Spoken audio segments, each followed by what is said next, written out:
My name is Jerome Perry. My cameraman is Alan Eggers. We're doing a video interview at the Granger house at 970 10th Street in Marion with Barb Feller, the educational coordinator at the Linn County Historical Society. Barb, tell us what has been your association with the Granger house? From 1996 until 2001, I was the director here. Mm-hmm. And tell us a little the history of the Granger house before we go around the home itself. Well, we're starting out in the dining room, which is part of the original house.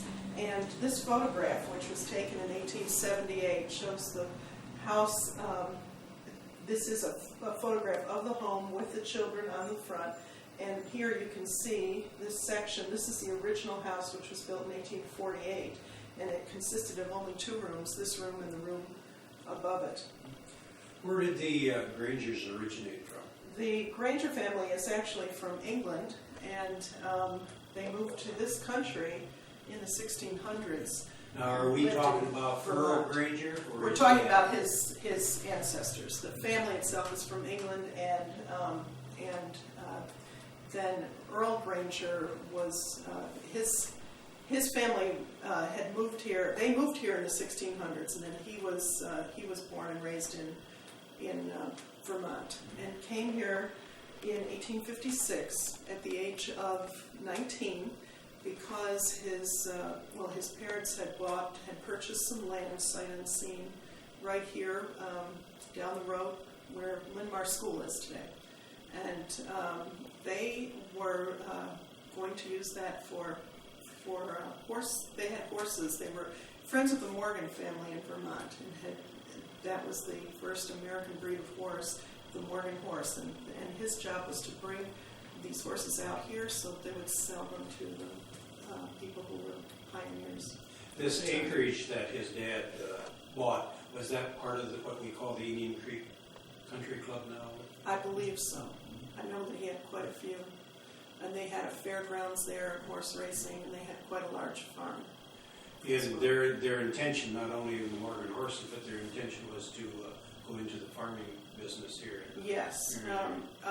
Earl was sent out because his mother had become ill, so his father sent him out alone, and he came back. We have a couple of stories. One is that he came out here to take a look at the land and then went back and brought his sister Ellen. Another has him coming with his sister Ellen as well at the first time around. Then shortly after Earl was here, did he take off for the gold rush? Yes, it was kind of bad times, and they discovered pretty quickly that farming was, digging into the soil here was a lot harder than purchasing it. It was a lot more expensive to set up the farm, and we happened to be in a depression. And gold had been discovered in California, and here's a 19-year-old single guy, and I can just imagine why he went out there. He went out to seek his fortune. He did find a little bit of silver in Colorado, but he made his money mainly by capturing animals for the Barnum and Bailey Circus.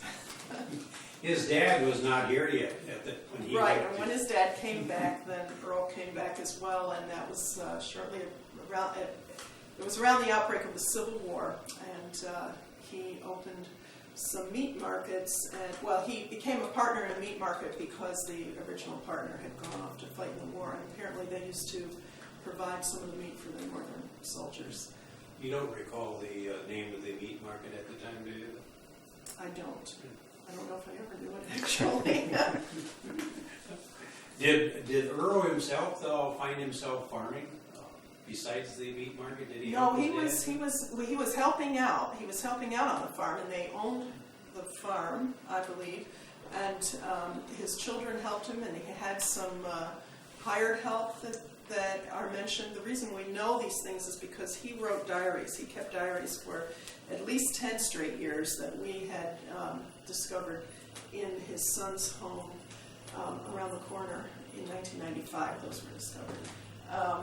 But he was mostly a city person, and because of the situation of this house on a major thoroughfare, a lot of people used to stop here, and apparently they were quite hospitable to having people here overnight, and they were going into the market, which Marion was a pretty central location So his main job was not the farming, but he did have a lot of assistance with it and owning it. Would you say he was, or would people say he was quite successful later years? They would, although this house is of an upper middle class family. It's not here preserved because they were a prominent family. It's almost coincidence, but the house, the way it was built out of brick, it was very sturdy structure, and I have some theories about the fact that Mrs. Granger didn't want the electricity put in here, and they did that in 1893. It came to Marion, and they put it in the lines in the original gas pipes, but they didn't turn the gas off because they only produced electricity during the day and not on Sundays. So they kept it so that people could still turn on the gas, and I have a feeling that caused a lot of fires. And that was why she didn't want this house electrified, but it might also be the reason this is the oldest structure in this area that's original, that's still standing. Did Earl get married? Who did he marry? All right, he married Clara at first, and then she died, I believe, in childbirth. Would that have been Lockhart? Lockhart, yes, thank you. And then he met Dora Krause, and they were married, and then they moved into this home in 1878. They had 6 children, 4 of whom died before they were adults. You don't recall where Dora come from? Toddville in Linn County, and I believe she was a waitress in a restaurant. Didn't they have, how many children did they have altogether? Didn't they lose some in childbirth? They had 6. They lost 1 in childbirth, 2 to a diphtheria epidemic that was going through within a week of each other, very young children. And 1 had polio, and then she had a bout of measles, and that apparently is what she died from, that combination at age 14. And the 2 children that did live, that would have been? The 2 sons who survived are Arthur and Alfred. Arthur is the only one of the children to be married, and he married Catherine. They built a house around the corner here that's now owned by John Schlotterbeck, and he purchased that in 1995. And a lot of the original furnishings were still there, and these diaries that I had mentioned, and so those were given to this home.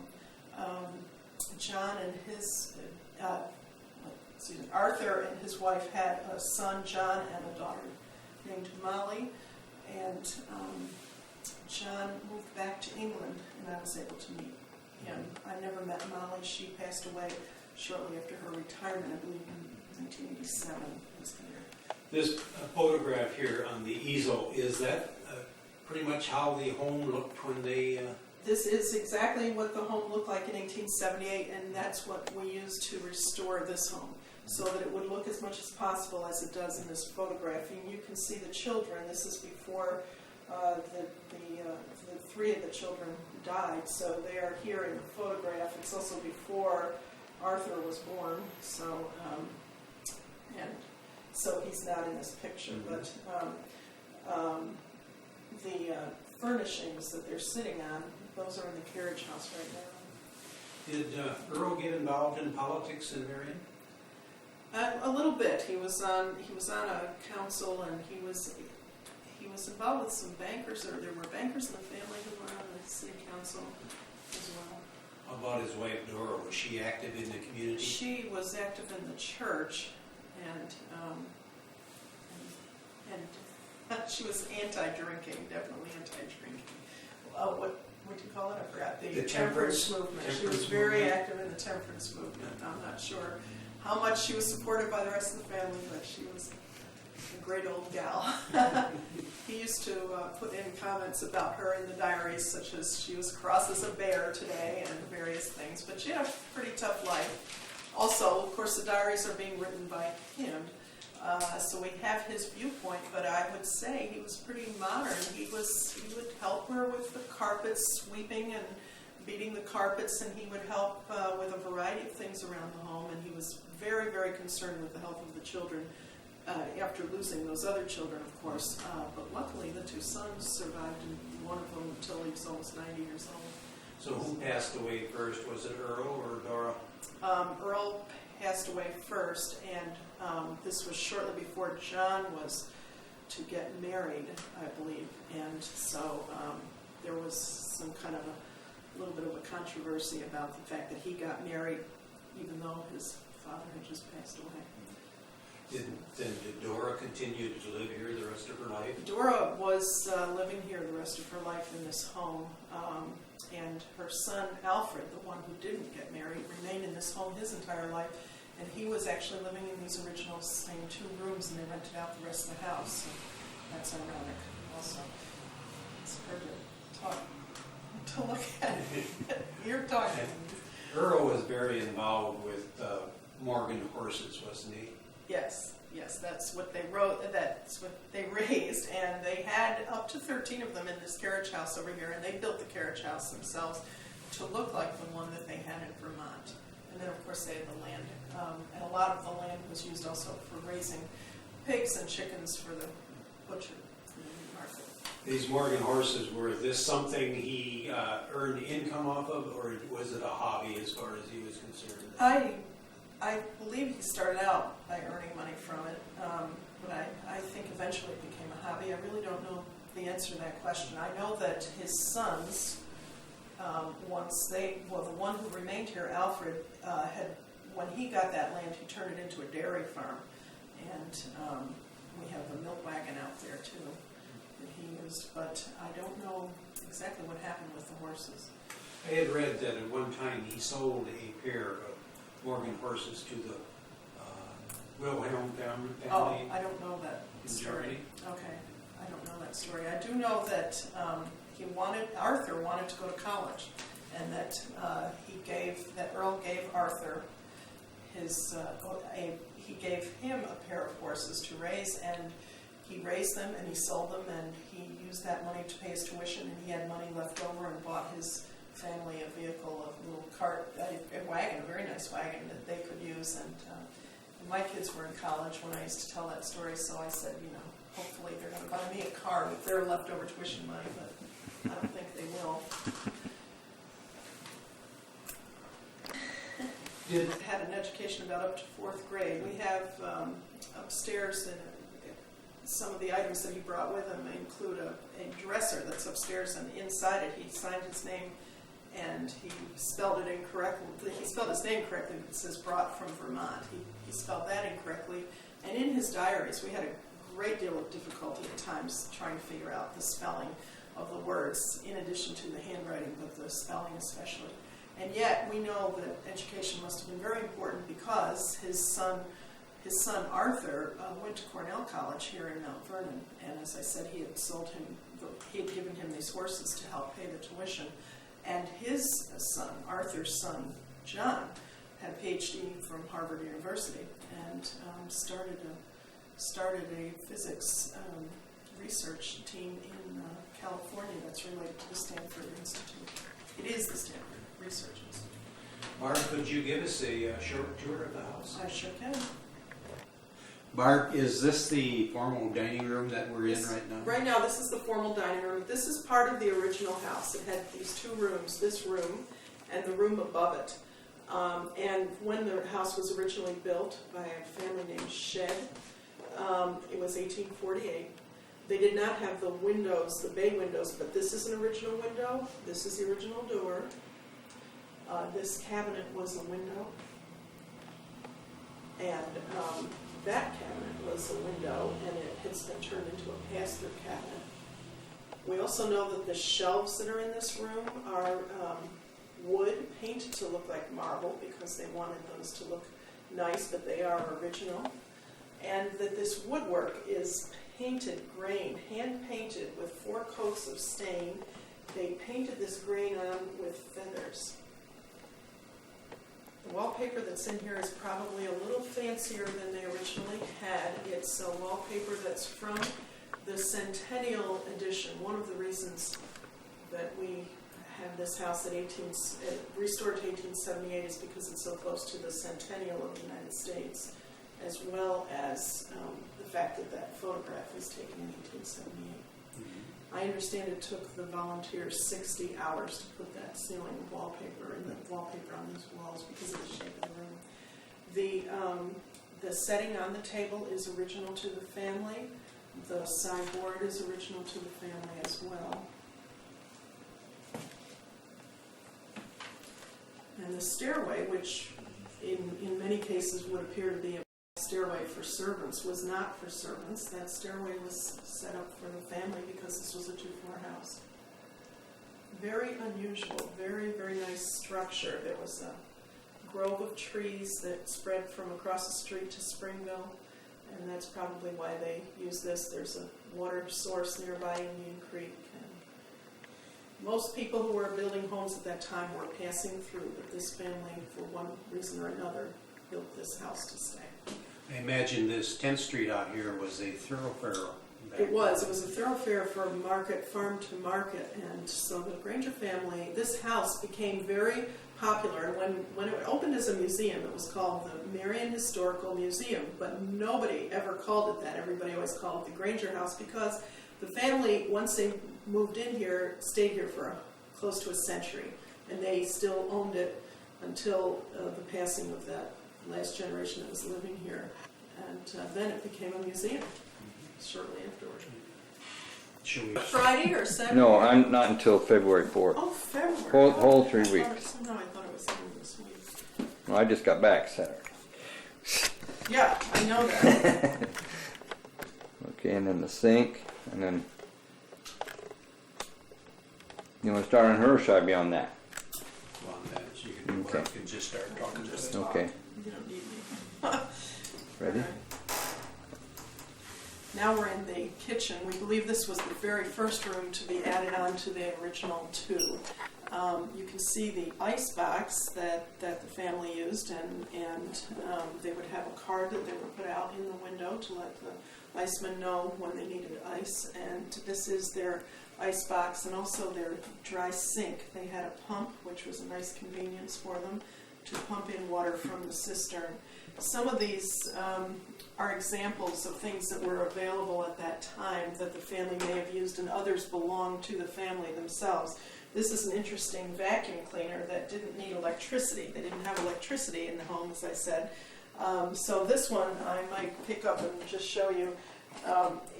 It created suction by pumping, and you would go around in a house this size. I think that you get some good workout doing your cleaning that way. And then this is a carpet sweeper, which would be more of a modern convenience in the Victorian era. This stove is not Mrs. Granger's stove, but it is similar to the type that they would have had. From that era. From the era. And she did have, she had a little fancier model that included a place where she could raise dough, keep it rising, keep it in heat. So she had a section of shelves over here. And the way I understand it, the family, the children, grandchildren, bought her a brand new cook stove that was electric or gas, and set it up in here for her in the 1920s, and she never used it for anything except to boil water for tea. She never used it. She always kept using this type of a cook stove. She wasn't comfortable with using gas. No.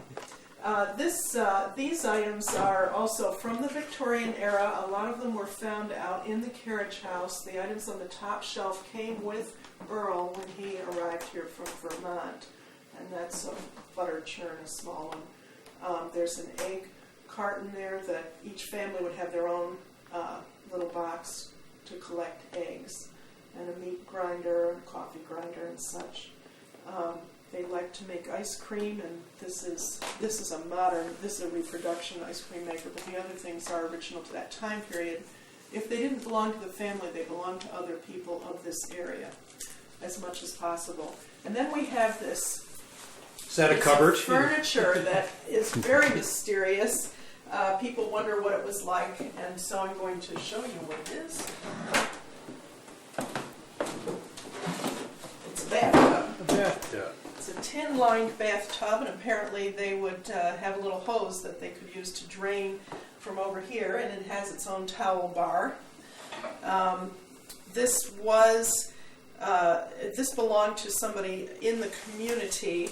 John Granger, whom I'd met, had heard about this bathtub, but he said he never saw it himself.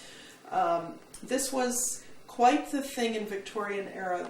They were very interested in keeping clean, and this would allow you, of course you'd have to share water with everybody else, because by the time you'd heat up water to fill this, then the water you'd put in there would have been cold already.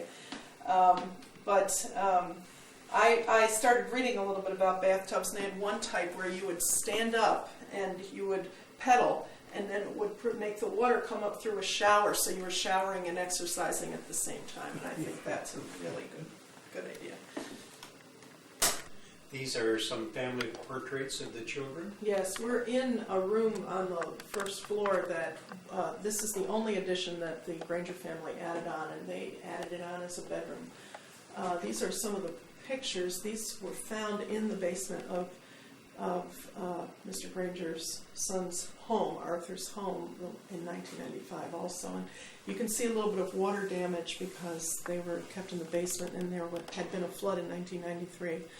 The first picture is like a daguerreotype type of Mabel and Wesley, and this is shortly before they died from the diphtheria epidemic.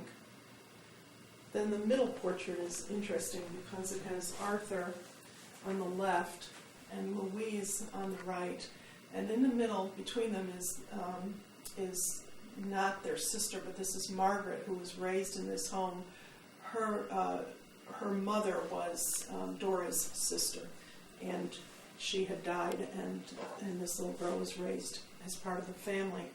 The reason the portrait is interesting is that it happens that one of Earl's nephews was an early photographer, and so at this time period when many families have no pictures, this family actually has many, many pictures taken, and the house has many pictures taken, and we had this picture already.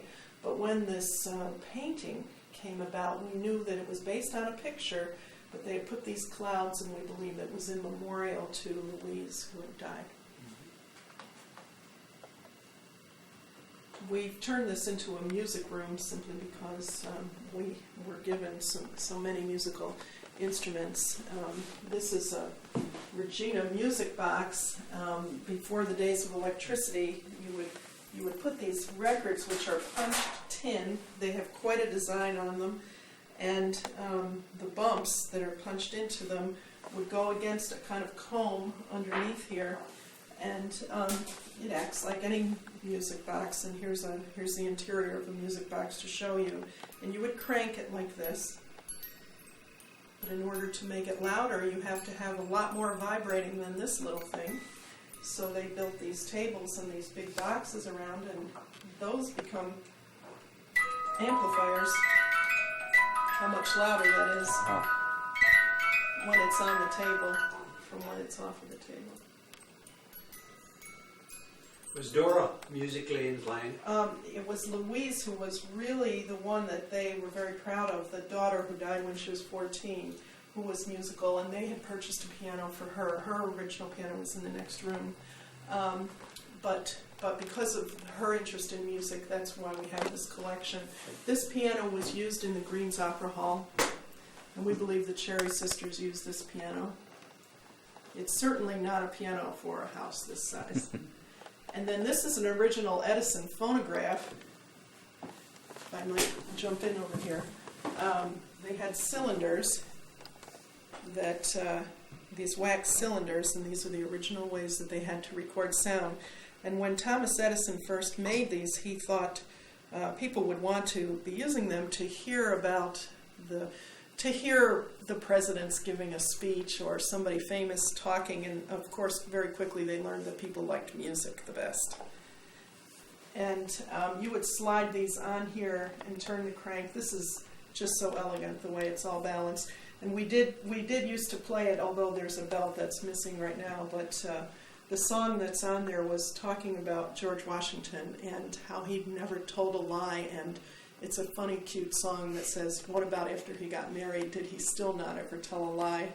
And at the time that we discovered this song was about the time that Clinton was hanging out with Monica Lewinsky, so we found it very amusing.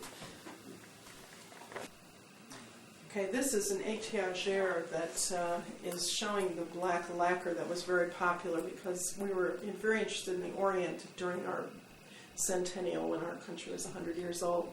And inside is one other instrument that is a flute with ivory and ebony covering that was donated to us by the Katie Bond family, and she was a musician who was in this community who really enjoyed the Granger family. And the wallpaper also in all these rooms under here reflects that Oriental kind of influence. We're now in the sitting room, and this is part of this. This was here in the house when the Granger family moved in. The fireplace is original, and once again you can see the Oriental influence with the dark colors. This is Italian marble that had been shipped here purposely for this house. And once again, the wallpaper has the Oriental influence of nature. You can see some of the hobbies on the walls here. I don't know if you can get these, but over here is an interesting hobby. People would make dresses. Can you see that at all? When there was a fancy occasion, a dressmaker may come to the family and make a dress for the lady of the house. And this was a way to remember the ball or whatever the occasion was. They would save scraps of fabric and put it around a photograph. This is not Mrs. Granger, but they would put it around a photograph in this 3D frame, and it was kind of like a paper doll with the original cloth on it. This is another hobby from the Victorian era that you might be doing in your sitting room, and this one I'm not too fond of myself, but this particular one is a wreath. It's made out of hair. The ladies would comb their long hair, save the strands that came out in their brushes. They'd have a little receiving jar on their dressing table, and then they would have people who could actually iron them, and they would weave them and make them into threads that they could then make into art objects. And if you were very lucky as a young gentleman on Valentine's Day, you might get a key or a watch fob, something made out of your girlfriend's hair. Did you mention what nationality the...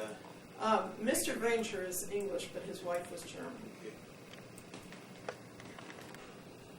The chandelier is original to the house, and it was quite a fancy thing. It has the ability for you to pull it down. It has spring action in it, so you could pull it down to clean it and to fill it. And of course now it's electrified, so we can't do that anymore. But this is one that was quite convenient, modern convenience to have. And they had this one filled with kerosene during the time that the family lived here. The piano is an interesting story. The piano was not in this house when it was being turned into a museum, but they had receipts showing that Earl had purchased a piano for his daughter Louise from Chicago, and it cost $400. And we had on the receipt, we had the original numbers, and we knew what type of piano it was. So when the director before me had sent away, put in an article in the newspaper, and somebody from Paris, Iowa, discovered that they had a piano of that type, and they said they were willing to sell it to the Granger house so that we could have one similar. But when we got it and looked at the numbers, we determined that it was the same piano that Louise had based on those receipts. So it's come back home to rest. On top of the piano is a hearing aid. If a person needed help with their hearing, they would have somebody speak into the open end, and then they'd have the smaller end in their ear. The writing desk belonged to Earl. This is where he would write in his diaries, and the books that are there were shared with the children. We understand that it had a decorative top that Dora got kind of tired of cleaning, so she tore it off and threw it in the fireplace and burnt it one day. We're now in the parlor, which is also a part of the house that was here when the Granger family moved in. The parlor would have been closed off to children and not used unless there was a formal occasion or perhaps a meeting with the for prayer. The furniture that's in here is very typical of the age. It's made of horsehair, which was supposed to be a natural insect repellent, and also a very long wearing. And I think it is long wearing, and it's looks like it wouldn't be very comfortable to sit in. These two chairs are interesting because one is for the woman and the other is for the man. Women were not permitted to sit with their hands idle, and they certainly wouldn't have their elbows up in the air. So they didn't have arms on the chair. They also needed room to spread their skirts, so that's why the back of the chair comes only midway through the seat. And one young child who was coming through made the observation that the gentleman probably got to sit a lot more often than the lady because his chair is more worn. That may very well be true. We also have a very small piano that we don't know a lot about that's here in this corner, and it was made specifically for our country's centennial. And there were only 30 some odd of these made in the country. And it does not have the typical 88 keys, and it only has one pedal. But we need to do some research to find out a little bit about that. The stove that's here belonged to the family, and they would take that out in the summertime to clean it and give themselves a little more room in this area. And the Bible is theirs, and it shows the recordings of the births and deaths of the family. The last death recorded is Louise Granger, November 20th, 1897. This Bible is absolutely gorgeous, has beautiful photographs. And Did you mention what the children had passed away of earlier? Yes, their two children, Mabel and Wesley, passed away of diphtheria in 1879. Was that kind of prevalent in that time Yes, period, diphtheria? there was an epidemic going through Marion, and many of the children died, and these two died within a week of each other. So it was a very sad time for the families. They would be quarantined in the house. They would have a Christmas tree up in this room probably also, and that would be decorated with candles, obviously, since they didn't have electric lights. So this would be lit on Christmas Eve, and they'd always have a bucket right nearby so they could put out fire if there was a problem. I'm inviting you upstairs, and I'm showing you the lovely railing that they had that I really want to slide down, but they're not going to let me. Okay. All right, we're upstairs now, and in this hallway are some of the original photographs that were discovered of the family. And we're also looking at the original part of the house again. That's why this doorway is low. It's not because the people were short. It's because the roof of the house is right there, and so when they did put this addition on, they couldn't make the door any taller than the roof of the house. Alfred remained in that room his entire life, but Arthur and Alfred shared the room, and that steep set of stairs from the dining room leads up there. And apparently Arthur used to be quite a troublemaker because he left his initials in the window, and we've read in the diaries about how he was eavesdropping one day on his mother's tea party down below and tumbled right down those stairs. Then he didn't stop eavesdropping, he just invented himself something to help him eavesdrop without having to sit on the stairs. Why don't you walk over by just showing you how low it is? It doesn't have any reference. Okay. Right. Yep. That's how low the door is. We're in a bedroom that we believe, we call it Louise's bedroom. We believe that she may have had it up here, but it could be that once she was stricken with polio that she went downstairs and used that bedroom. Inside this bedroom is the dresser originally brought over from Vermont by Earl Granger, and he actually signed the inside of the drawer.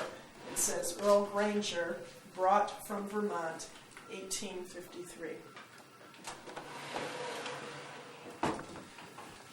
The wallpaper in here, once again, is this one is by William Morris.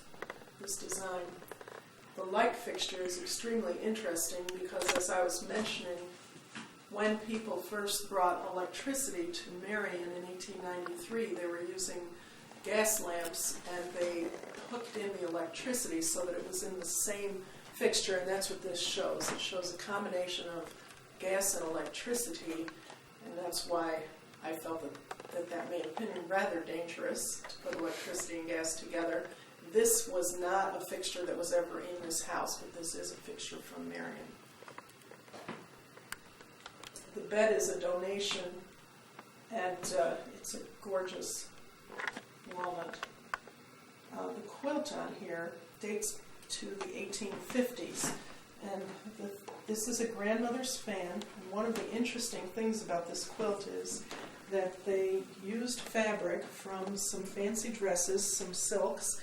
You can see that it's torn right here, and I learned when I had members of the Eastern Iowa Quilting Association come here that, of course, the fabric, when it was for a fancy dress, would be put into iron salt, into a water that had iron salts in it, and that gave it the rustle and it gave it some strength, but it also meant that if it was made into a quilt like this, the humidity would attack and would actually become rusty and torn.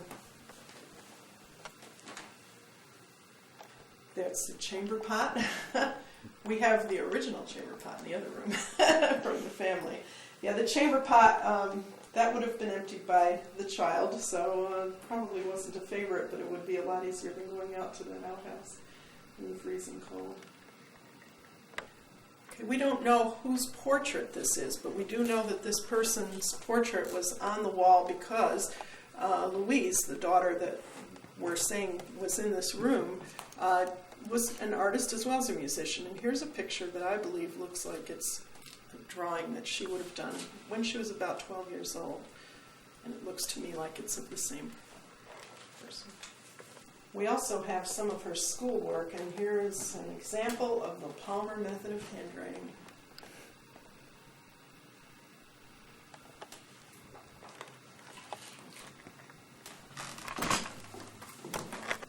We're now in the bedroom upstairs that is probably the most similar to what it would have looked like originally. We've set it up as the master bedroom. The reason that there's white paint on the walls instead of the wood is because they could afford it. And this is a showing of a little bit of showing of wealth. Also the fact that there's a closet in here and in the other room, that's a showing of wealth because people had to pay extra taxes for each room, and a closet, if it had a door, that was considered another room. Earl Granger's photograph is on the wall, and he said in his diary that he didn't smile in this photograph because he had just gone to the dentist and had some teeth pulled. The bedroom set is the original, and when John Granger, the grandson of Earl, passed away, his grandchildren came here. His widow had sent his ashes here to be buried with the family in Marion, all the way from England. And I was here for this ceremony, and I also was able to give a tour to the family as we went through the house. John's grandchildren saw that bed and said, "Oh, Mom, that looks just like my bed." And so at that point we learned that there were two beds made, one for Arthur and one for Alfred, and one of these beds is being, at least one of them, is being used now by the descendants in the family. All right, this dresser is also part of the original bedroom set. The object, the cylindrical object on the left, that was used to hold the man's collars, which were removable from the shirts. They were made out of celluloid, I believe. And the hat is Earl's hat. We have a glove box and a variety of things that there was a nail kit where a lady could not change the color of her nails but polish them, buff them to make them shiny. One of the interesting things about this dresser is the very bottom piece, which looks like a piece of molding, is actually a drawer with a safety catch in it, and they could keep their firearms in there, but the children couldn't get at it.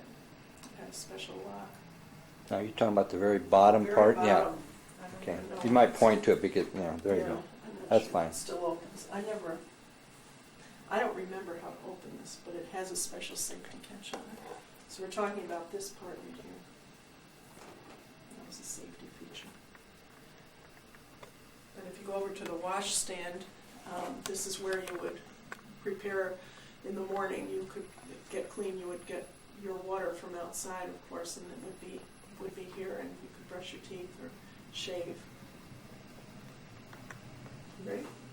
The wallpaper in here is truly a Midwest wallpaper. The others that we have would have maybe been more popular in California, but this one is the type that would have been in a farmhouse or in a home in the Midwest. It was found in a drugstore basement in its rolls, and so it hadn't been faded or anything, and then it was reproduced to put in here.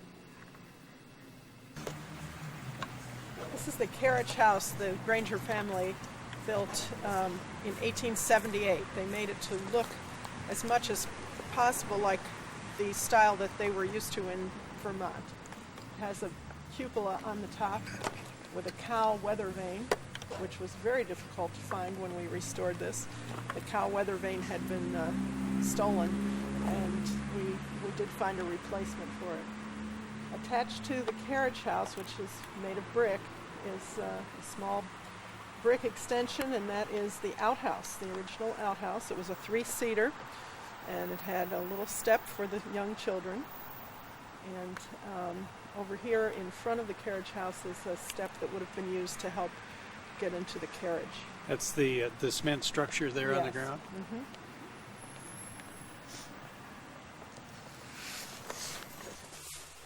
We're inside the Granger house, carriage house right now, and this is one of the reasons the house became a museum. It still had its original interior. It had never been turned into another type of use for a structure. It had not been used really as a garage or as another home or anything like that. This is what we're looking at is another indication of Arthur's ability to cause a little bit of trouble, and you can see his initials clearly etched in there, AEG, Arthur Earl Granger.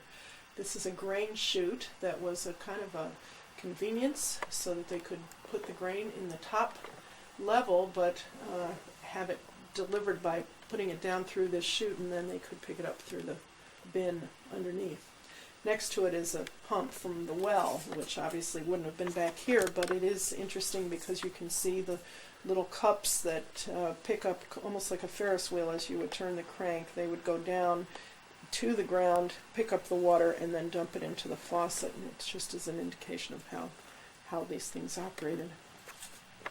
Along the walls you can see a lot of the tools that the Granger family used, and this is one of them that we don't use today, but this is a chicken catcher that the children could catch a chicken by the leg on this hook, and that would be their Sunday dinner.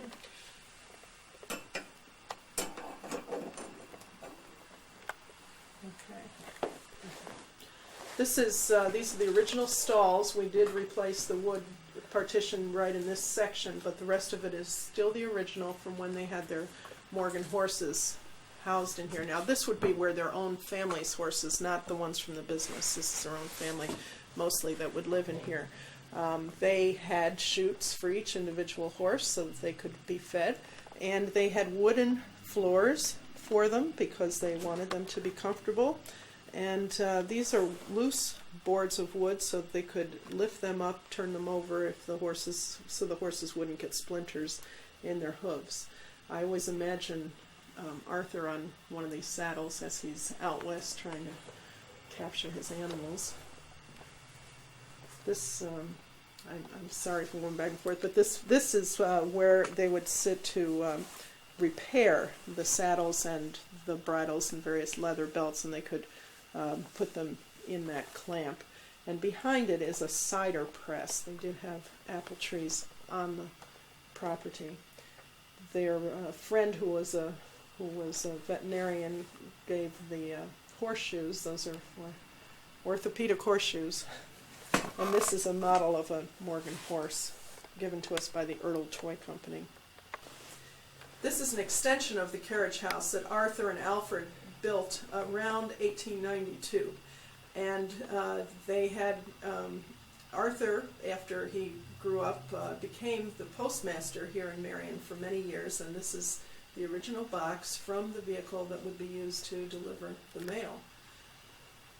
Up above the vehicle is a pigeon coop. They had homing pigeons. They had a hobby, the boys, and partly why they built this on was, and it has little cages and such around it, is so that they could keep their birds. They apparently had quite a collection of birds, and the homing pigeons would have little pieces. In this extension that Arthur helped build for, you can see 3 stalls, and that way they could double up. They could have the mare and the foal in the same stall, but you'll also see the cages around because he had a hobby of birds. He had quite a few birds, including carrier pigeons that he would attach a capsule to their leg with messages, and he'd let them off from far distances by train. Since he was a postmaster, he had use of the trains, and they would fly back here from Chicago and such, and have messages from his friends. So it's kind of an early form of email. Was the wooden furniture in there, the wicker The type? furniture that we're looking at right now is the wooden furniture that I referred to is in the photograph, the original photograph from 1878. The wagon too. And the wagon is as well, although that has been restored. The last of these stalls has the winter transportation. You can see a sleigh. This is a 1-horse open sleigh, just like in Jingle Bells. And the 1 horse that would have been used would have been a Morgan horse. Those were nice, sturdy, strong horses, but small and elegant enough to be pulling a carriage or a sleigh. They had buffalo robes to keep themselves warm. The rest of the building has some things in it that wouldn't have been here, but we have them stored out here, and that includes wash day equipment. You can see the wringer, and you can see the washboard, which would be kind of normal. This other one is a more modern washing machine, though. You would open the door and put rocks in there and then shake it to death, and your clothes would get agitated by the rocks. So they had stone-washed jeans along with their email. This buggy that we're looking at is a buggy that Arthur bought for his family as a thank you gift when he had sold the horses, paid his tuition to go to college. He wanted to thank his family for allowing him to go to college, and this is the buggy that he bought for them. The sign shows Earl Granger's name, and this is part of the carriage house.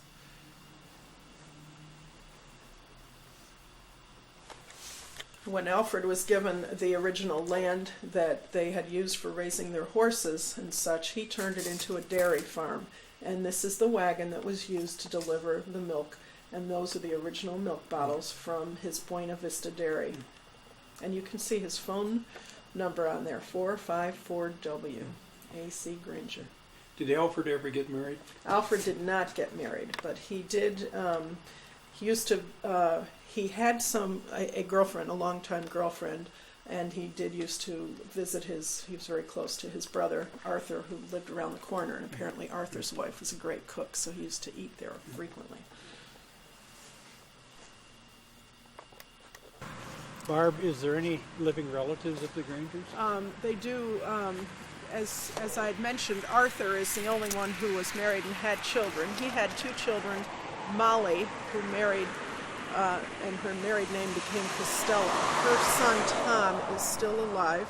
I believe he's in his early 50s at the moment, and he still lives in the area, but he's much of a recluse, so he lives alone. And he had lived in the home that Arthur built. The home was built in 1911, and Tom was still living there until 1995. The other child to Arthur and Catherine Van Nuys was her name. The other child is John. John Granger became a scientist.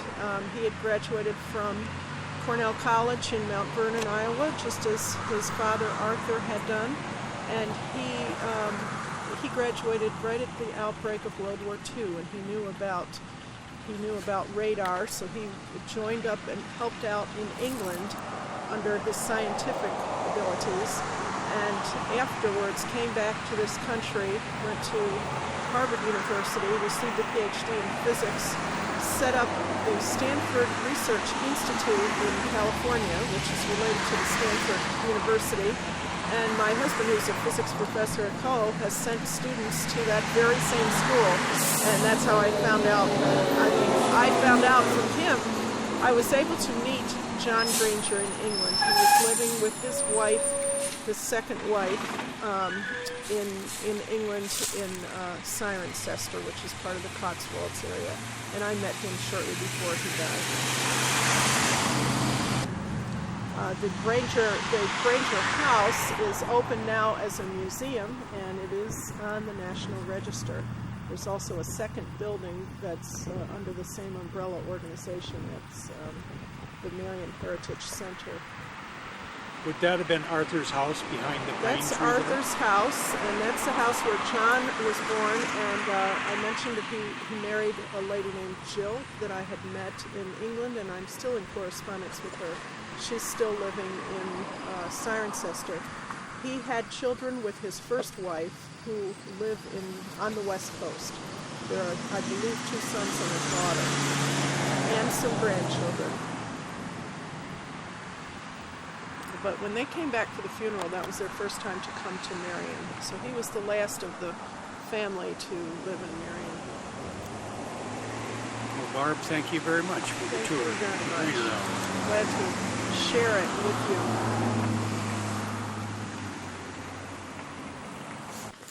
We're talking to Susan Sprague right now. Susan, you are the current executive.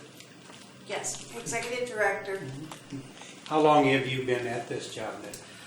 Since May, but I've been museum work for about 22 years. Where were you before coming to Granger House? Most recently at Marshall County Historical Society and at Iowa State University. But I came here to live with my husband. Is this quite an active place in the summertime, or once the weather warms up and school's out? And do you see a lot of people coming through here? We do get quite a few. We'd like to see a lot more, but we do get quite a few. We get school children as well for during the early fall months. Do you have any greater ambition, Sue? Someday would you like to move on to something else? I've been at other museums, and I like this time period of museum the best. I worked from 1779 to 1917, portrayaled houses and living history houses as well as static museums, but this is the time period that I like best. Did you say, what's your husband doing? Does he have a business in the area? Or? He is. He's the director of the Small Business Development Director at Kirkwood. So, Do you have any children? no, we don't. We just got married a couple months ago. So Okay. Well, thank you very much, Susan, for letting us come in here today and to do a video. thank you for coming. Thank you.